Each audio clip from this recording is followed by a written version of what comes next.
retomamos el videito, habíamos dejado en las transferencias corrientes, nos preguntábamos por qué, a pesar de todo esto,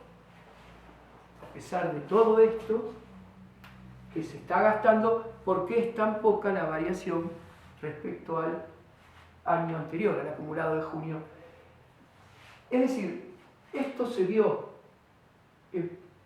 parcialmente atenuado en su crecimiento, porque acá, en el primer semestre del año 2020, había partidas destinadas a programas que después fueron sacados.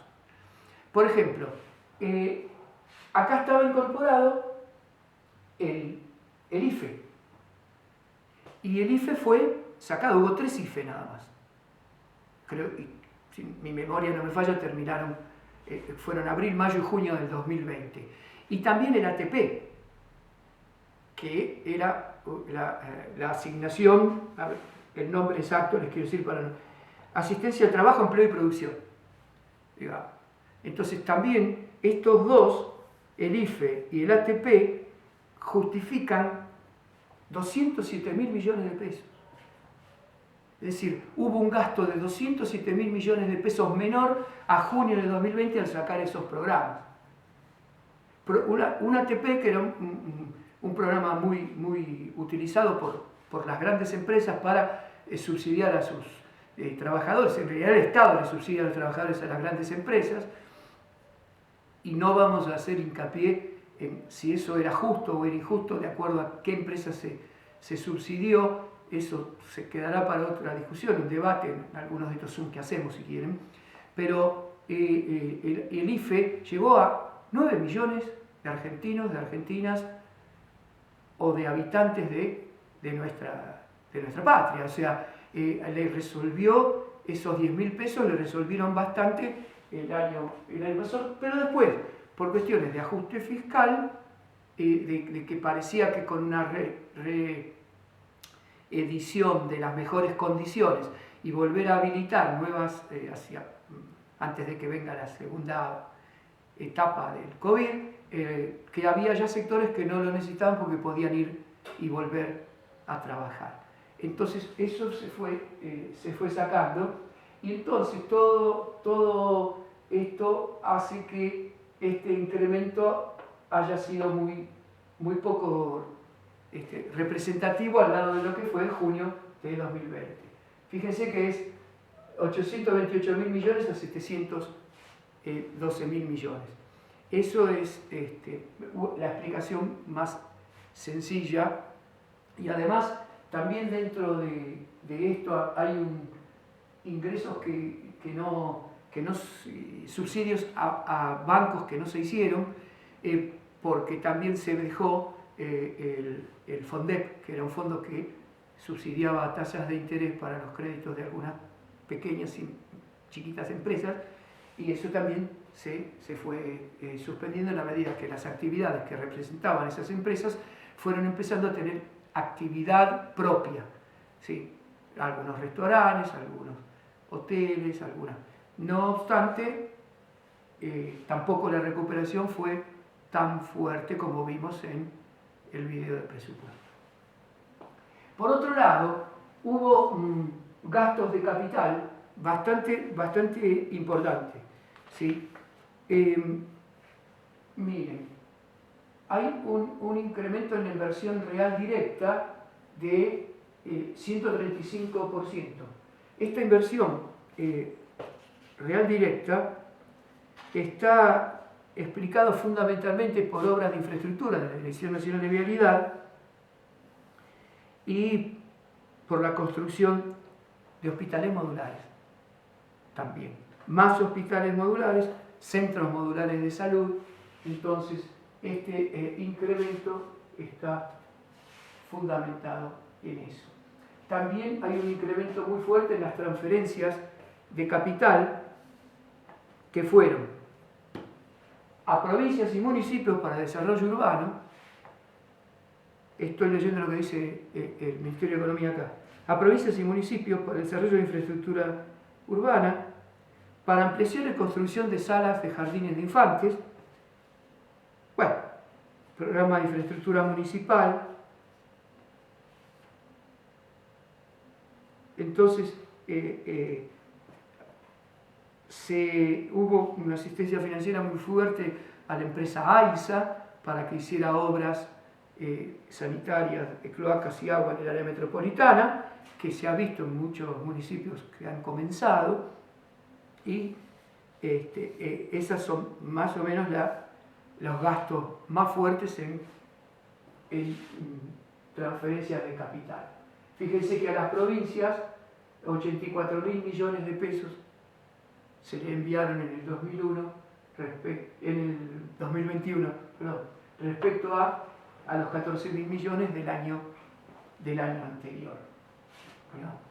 Y hubo una pequeña inversión financiera de 26.000 millones que fue fundamentalmente aportes de capital realizados a Aerolíneas Argentinas y Austral, líneas aéreas,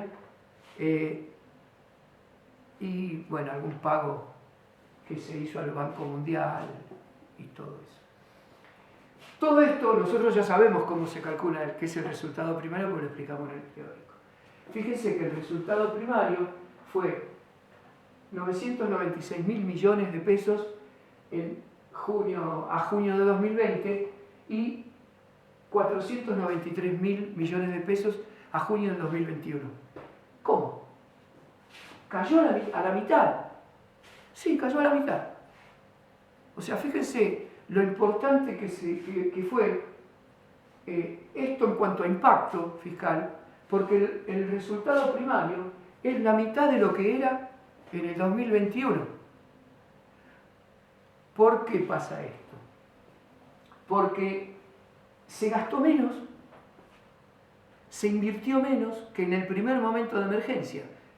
No solo dijimos esto de la IFE, de la ATP, sino también se gastó muchísimo en otros gastos necesarios, fundamentales para ese momento.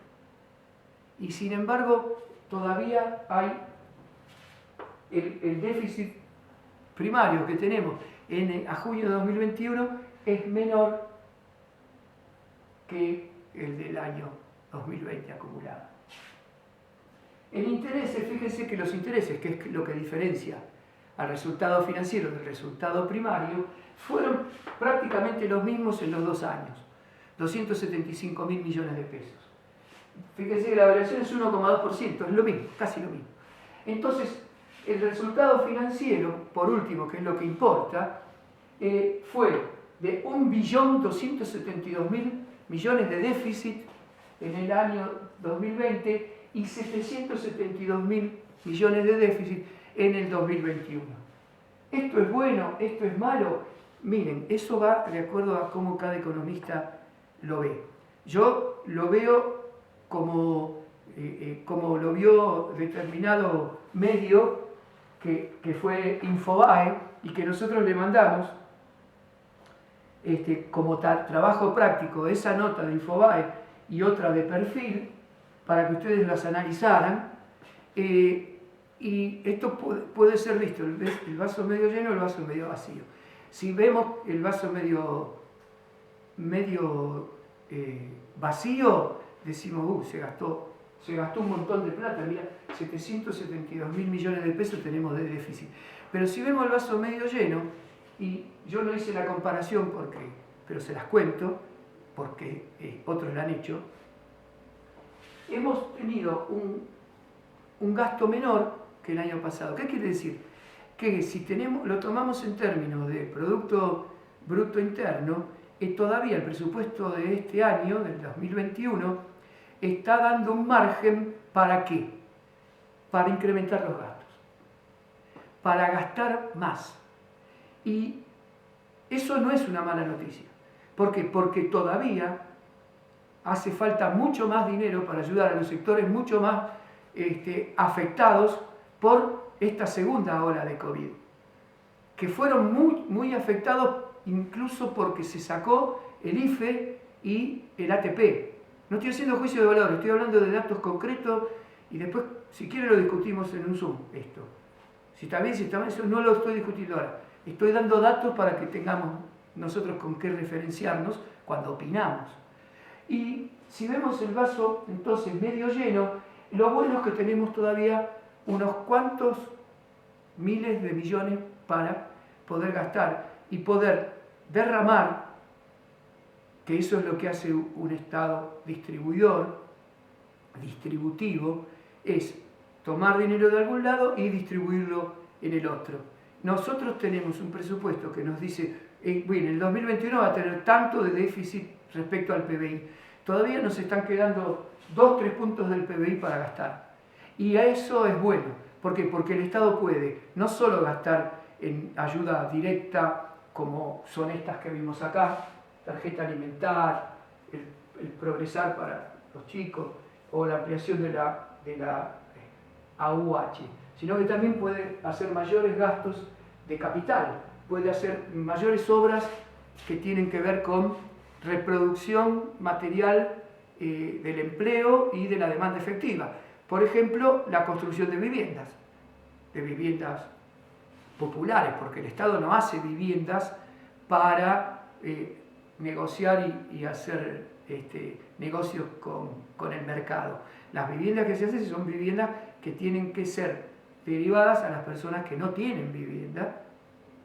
Entonces, también por el otro lado, si se hacen las viviendas, si se asignan, esa vivienda no solo beneficia al que la tiene, el que llega a esa vivienda y que por fin se da el sueño de tener una vivienda propia, sino que además atrás de esa vivienda hay un montón de trabajo, hay un montón de gremios que trabajan, hay un montón de demanda efectiva de materiales de construcción y se va recomponiendo la demanda. Nosotros dijimos en el video de cuentas nacionales de la unidad 1 que el Fondo Monetario Internacional y el Banco Mundial habían dicho que a la suba iba a avanzar el PBI, que iba a crecer el PBI más que lo que se había pensado antes, por dos motivos: por los precios internacionales fundamentalmente, dice el Fondo Monetario, y por otra razón que es lo exitosa de la campaña de vacunación, que yo no lo escuché mucho en estos últimos días, de lo exitoso de la campaña de vacunación, pero que efectivamente fue, porque como decíamos en ese momento, cuanto más están vacunados, más podemos salir a trabajar, más restricciones aflojamos, más restricciones relajamos y cada vez generamos mayor riqueza y mayor demanda efectiva. Entonces, esa idea es que ¿cómo se puede hacer eso? Invirtiendo el Estado gastando, haciendo gastos de capital, mucha obra pública, mucho empleo y mucha demanda efectiva de las personas que hoy necesitan la ayuda de este Estado y que creo que tienen que ser, y esto sí es un juicio de valor, creo que tiene que ser prioridad. ¿Qué es lo que hay que hacer? Un gobierno tiene que velar por los intereses de la sociedad que gobierna. Por lo menos esa es la visión que se tiene desde este lugar. Y entonces pensamos que todavía hay margen para gastar bastante. Y bueno, veremos cómo sigue la cosa. Hay algunas cuestiones que se han hablado, de que van a aumentar nuevos proyectos, que va a haber más créditos, que va a haber más créditos a tasa cero, que se va a dar unos bonos para que recuperen lo perdido de los jubilados y qué sé yo. Ahora, esperemos que eso pueda ayudar a que nuestro pueblo salga cuanto antes de esta pandemia, que estemos todos vacunados, que estemos todos con la posibilidad de, al estar vacunados y tener garantizadas las vacunas para el futuro, poder volver a vivir un cierto grado de normalidad, volver a producir y volver a trabajar en forma normal. Bueno, gracias por escuchar y seguimos viendo. Hasta luego.